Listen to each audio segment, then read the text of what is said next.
हैं दोस्तों, आशा करता हूँ आप सब बहुत अच्छे होंगे। तो आज मैं लेके आ गया हूँ, जैसे कि आपकी थोड़ी दिन से शिकायतें आ रही थी कि सर वो जो कंटेंट है वो सही से दिख नहीं रहा है। यार क्या होता था कि मैं ना डॉग स्कैनर से स्कैन करके फ़ोटो खींच के उस तरह से आपको एक्सप्लेन करना था। तो अब से क्या होगा आगे से, ये देख रहे हैं आप जो फॉर्मेट आपको दिख रहा होगा, आई होप आपको बहुत अच्छे से पसंद आया होगा। नहीं आया तो सजेस्ट कर देना यहीं से कमेंट बॉक्स में, हम चेंज कर देंगे, कहीं कोई दिक्कत है नहीं है, ऐसे इतनी बड़ा कोई इशू नहीं है। तो अब नो है जो क्वेश्चंस होंगे ना हमारे, जो 3 और 5 मार्कर की जो सीरीज़ चली थी वो इस फॉर्मेट में आएगी, ऐसे फॉर्मेट में आएगी, बहुत अच्छे से समझ आएगी, साफ़ सुथरा लिखा होगा, स्वच्छता का ध्यान रखा जाएगा क्योंकि हम इंदौर में हैं। ठीक है, अब बिना किसी देरी के स्टार्ट करने वाले हैं। जैसे कि यूनिट 8 चल रही थी ना, ऊर्जा के 20 क्वेश्चन हो गए थे, 21वां क्वेश्चन आज आ गया है। कल मैंने 20 क्वेश्चन करा दिए हैं ऊर्जा वाली यूनिट में, थोड़ी सी दिक्कत आएगी, जाके देख लो। अच्छा हाँ, थोड़ी सी चीज़ मैं ये बता देता हूँ, वहाँ ना एकदम से वीडियो को नहीं हटाना है आपको, 2 से 5 सेकंड ना हाई क्वालिटी पे जाके हाई क्वालिटी करना और फिर जाके देखना बहुत अच्छे से समझ में आ रहा है, ऐसा नहीं है नहीं समझ में आ रहा है। ठीक है, तो बिना किसी देरी के हम शुरू कर रहे हैं इस यूनिट को। तो भैया क्वेश्चन है कि वैकल्पिक ऊर्जा संसाधनों के क्षेत्र में सरकार द्वारा उठाए गए प्रमुख कदमों को बताइए। जो सरकार द्वारा क्या क्या कदम उठाए गए हैं वैकल्पिक ऊर्जा के क्षेत्र में, उनको समझाइए। मोस्ट इंपॉर्टेंट क्वेश्चन है, 100% आने की संभावना है। 100%, 100, अरे भाई ये लो, 100% आने की संभावना है। ऊर्जा के उन सभी स्रोतों को वैकल्पिक ऊर्जा कहते हैं जो जीवाश्म ऊर्जा के विकल्प हों। जो जीवाश्म ऊर्जा है ना उसके जो विकल्प हों, यानी कि जीवाश्म ऊर्जा कौन सी, परंपरागत ऊर्जा है ना, जो जीवों के दहन से बनने वाली जो ऊर्जा है वो है जीवाश्म ऊर्जा, जो जीवों के अवशेष पर बन रही है। तो वो परंपरागत ऊर्जा को अलावा, मतलब अगर वो ख़त्म हो जाती है जो, तो हमें नवीनीकरणीय जो ऊर्जा है, जो नई ऊर्जा मिल रही है, जो गैर परंपरागत ऊर्जा है, जो बहुत लंबे समय तक चलेगी, जैसे सौर ऊर्जा, पवन ऊर्जा, तो ये विकल्प हैं उसके, है ना। तो देखो, पवन ऊर्जा, सौर ऊर्जा, जल विद्युत ऊर्जा, ये जो हैं वैकल्पिक ऊर्जा संसाधनों के क्षेत्र में एक विकल्प है हमारे पास अगर जीवाश्म ऊर्जा खत्म हो जाती है तो। सरकार द्वारा इस क्षेत्र में क्या क्या कदम उठाए गए हैं, तो भैया देखो, सरकार द्वारा, एक सेकंड पेन बदल लें यार हम, ये अब दिखेगा सही से, ठीक है। सरकार द्वारा जो जो कदम उठाए गए हैं वो ये है कि जवाहरलाल नेहरू राष्ट्रीय सौर मिशन 2010 में चालू किया गया। 2022 तक ये लक्ष्य रखा गया है कि इसमें 20,000 मेगावाट जो विद्युत है, जो बिजली है, जो ऊर्जा है, उसका उत्पादन किया जाएगा। राष्ट्रीय अपतटीय पवन ऊर्जा नीति लाई गई है। एक गोवर्धन ऊर्जा, ये तो हाल ही में चर्चा में रही थी बहुत ज़्यादा, गोवर्धन ऊर्जा ये लाई गई है। इसी के लिए ऊर्जा, सौर ऊर्जा मिशन लाया गया है, अंतर्राष्ट्रीय पवन ऊर्जा मिशन लाया गया है, हाइब्रिड नीति लाई गई है 2018 में। अंतर्राष्ट्रीय देखो सौर गठबंधन बनाया गया है, जिसका हेडक्वार्टर कहाँ है, कोई बताएगा मुझे? अंतर्राष्ट्रीय सौर गठबंधन का हेडक्वार्टर गुड़गांव में है ना, ठीक है। नेक्स्ट आपका है अटल ज्योति योजना चल रही है, एक सूर्य मित्र कौशल विकास योजना, ये योजना भी चल रही है। वैकल्पिक ऊर्जा जो संसाधन है, यानी कि जो सौर ऊर्जा, पवन ऊर्जा, इनसे किस तरह से ज़्यादा ऊर्जा का उत्पादन किया जा सके, ज़्यादा से ज़्यादा विद्युत का उत्पादन किया जा सके। और जो अपशिष्ट जो है, अपशिष्ट से, जैव अपशिष्ट से, जो जीवों के द्वारा जो अपशिष्ट, जैव अपशिष्ट, जो हमारे घरों से निकलने वाला कचरा है, या इन सभी से हम कैसे सीएनजी बनाने वाली योजना, यानी कि सीएनजी बना सकते हैं, कंप्रेस्ड नेचुरल गैस, कैसे इस अपशिष्ट से हम बनाएं, तो इसके लिए भी एक योजना चल रही है। तो ये सारा का सारा जो आंसर है ना फ्रेमिंग है कि सरकार के द्वारा ये कदम उठाए गए हैं भैया, ठीक है। और जो है वो वैकल्पिक ऊर्जा संसाधनों के क्षेत्र में सरकार द्वारा क्या क्या कदम उठाए गए हैं ये पूछा है, तो हमने वो कदमों के बारे में बता दिया है और थोड़ा सा हमने पहले वैकल्पिक ऊर्जा के बारे में बता दिया। तो ये ज़रूरी था, 5 मार्कर के हिसाब से क्वेश्चन बहुत अच्छा था। यही फ्रेमिंग है, अच्छी फ्रेमिंग है, अगर आप लिख सकते हैं, कर सकते हैं, अच्छा लगा आपको तो बिल्कुल आप ऐसा कैसा छाप के आ सकते हैं। नेक्स्ट क्वेश्चन है आपका, अच्छा लग रहा है ना यार, बहुत मेहनत की है इस पर। नेक्स्ट है ग्रीन हाइड्रोजन क्या है, तो ग्रीन हाइड्रोजन के बारे में बात करें। अब ये सबसे पहले नीचे ध्यान चला गया क्या? हाँ भैया, तो ऐसा है कि अगर आपको अपने कज़न वगैरह की शादी में अगर भौकाल वोकाल मचाना है, बढ़िया एसडीएम वाली गाड़ी से जाना है, बढ़िया बत्ती तो अब नहीं लगती है, बढ़िया एसडीएम मध्य प्रदेश शासन वाली गाड़ी से निकलना है और बढ़िया गनवैन मनवैन के संग चलना है, तो पढ़ते रहो भैया, समझे हो। ग्रीन हाइड्रोजन के बारे में बात सुन लो। अब ग्रीन हाइड्रोजन क्या है? एक स्वच्छ ईंधन है। स्वच्छ ईंधन क्यों है? क्योंकि भैया कोई पॉल्यूशन नहीं हो रहा, कोई कार्बन फॉर्म में कुछ निकल नहीं रहा, अच्छा ईंधन है, किसी प्रकार का पर्यावरण को हानि नहीं हो रही है इससे, इसलिए स्वच्छ ईंधन है। जल को हाइड्रोजन एवं ऑक्सीजन में विभाजित करके ग्रीन हाइड्रोजन का उत्पादन किया जाता है। इसके उत्पादन के लिए नवीकरणीय ऊर्जा स्रोतों जैसे सौर ऊर्जा, पवन ऊर्जा, विद्युत ऊर्जा आदि सबका भी प्रयोग किया जाता है। तो ये है ग्रीन ऊर्जा। अब ग्रीन ऊर्जा से भैया ये लाभ पूछ रहे हैं कि ग्रीन हाइड्रोजन से हमें क्या क्या लाभ होंगे, ये बता दो। तो लाभ तो होंगे भैया, क्यों नहीं होंगे। पहली बात तो यही है कि किसी प्रकार का कोई पर्यावरणीय नुकसान नहीं होगा पर्यावरण के क्षेत्र में। व्यावसायिक वाहनों को इसका प्रयोग एक परिवर्तनकारी हो सकता है। सही बात है, अगर व्यावसायिक वाहनों में हम इसका उपयोग करेंगे ग्रीन हाइड्रोजन का तो अच्छी चीज़ है ना। इतना सारा पॉल्यूशन हो रहा है, इतना सारा जो बिजनेस में इतना कॉस्टिंग लग रही है, ट्रांसपोर्टेशन में इतनी कॉस्ट लग रही है, इतनी महंगी पेट्रोल डीजल है, तो इससे हमारी कॉस्टिंग भी कम आएगी। एक परिवर्तनकारी प्रयोग हो सकता है। भारी वाहनों के लिए ग्रीन हाइड्रोजन एक आदर्श विकल्प है, अभी बताई दिया आपको। कृषि अपशिष्ट और बायोमास से उत्पन्न हरित ऊर्जा के उपयोग से देश भर में किसानों को लाभ होगा। हो गई भैया कृषि अपशिष्ट से। तो अब जब ग्रीन हाइड्रोजन काय से बन रहा है, कृषि अपशिष्ट से बन रहा है, तो कृषि अपशिष्ट की भी तो कुछ कॉस्टिंग आ जाएगी, वो भी तो पैसों से बेचेगा ना, समझ रहे हो। सॉरी।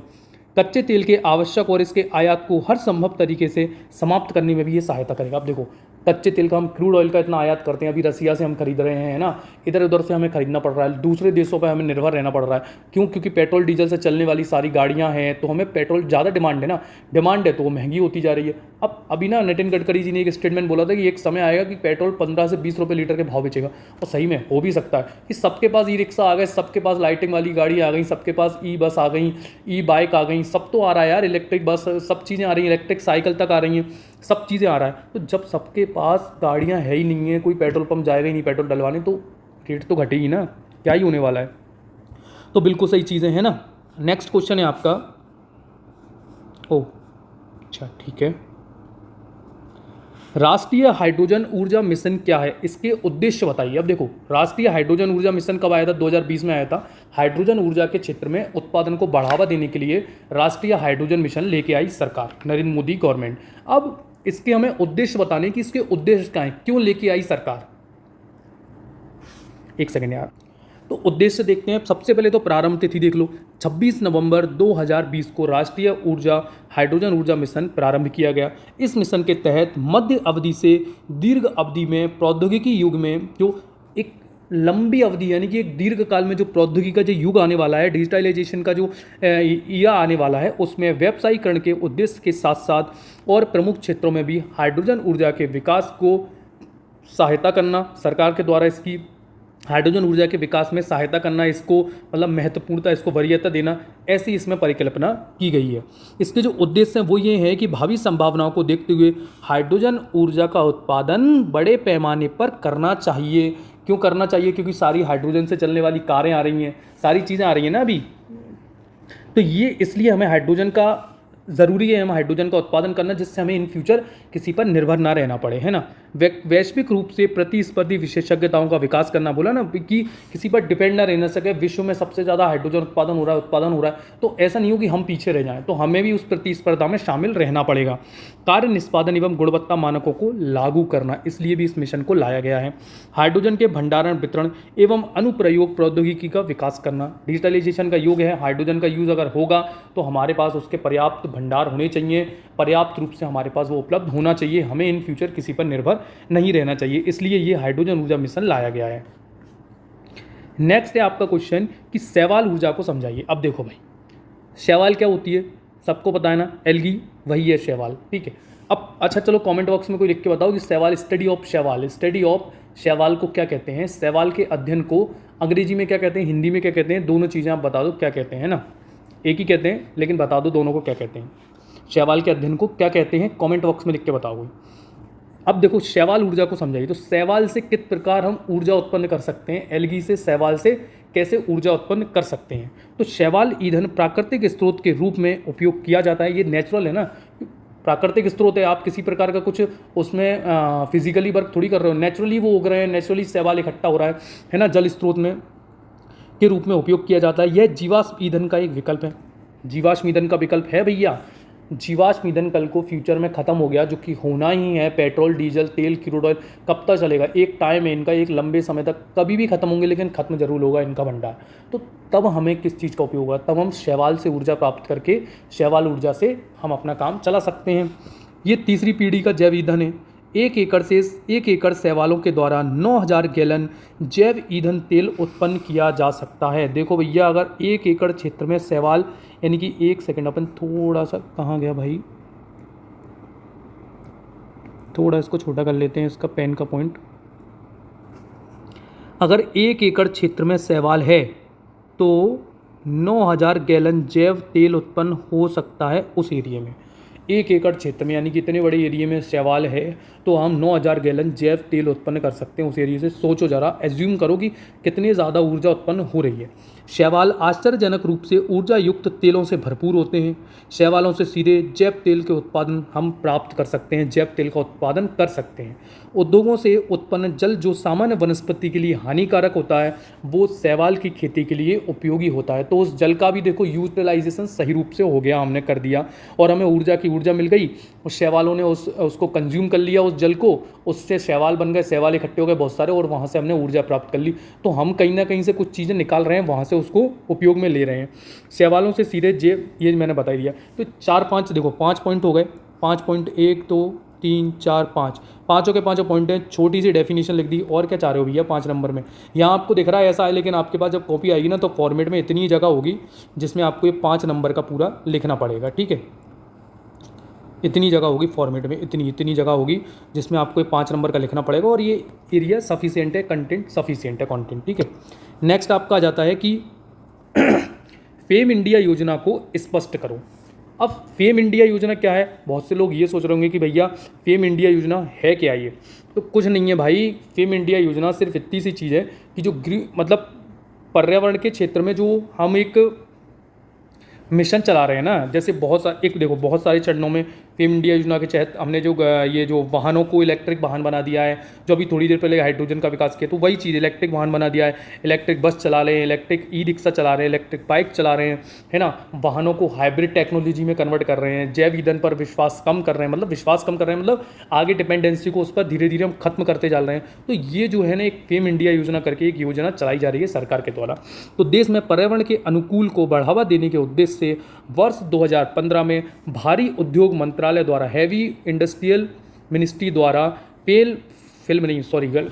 इसको गाटो यार जरा, फेम इंडिया योजना प्रारंभ की गई। इसके 2 चरण हैं। कौन कौन से चरण हैं? प्रथम चरण में ये योजना 2015 में लागू की गई थी, जैसा बताया 2015 में इस योजना को मतलब बनाया गया, सोचा गया इसके बारे में, और 2017 में फाइनली इसका प्रथम चरण चालू हो गया। यह राष्ट्रीय मोबिलिटी मिशन योजना के तहत प्रारंभ की गई। कौन सा योजना? राष्ट्रीय मोबिलिटी मिशन योजना के तहत प्रारंभ। इसको बहुत अच्छे से ध्यान रखना कि राष्ट्रीय मोबिलिटी मिशन योजना के तहत योजना प्रारंभ की गई। 2017 तक पूर्ण होना था, लेकिन इसे हमने 2019 तक एक्सटेंड कर दिया है, नहीं हो पाई इसलिए।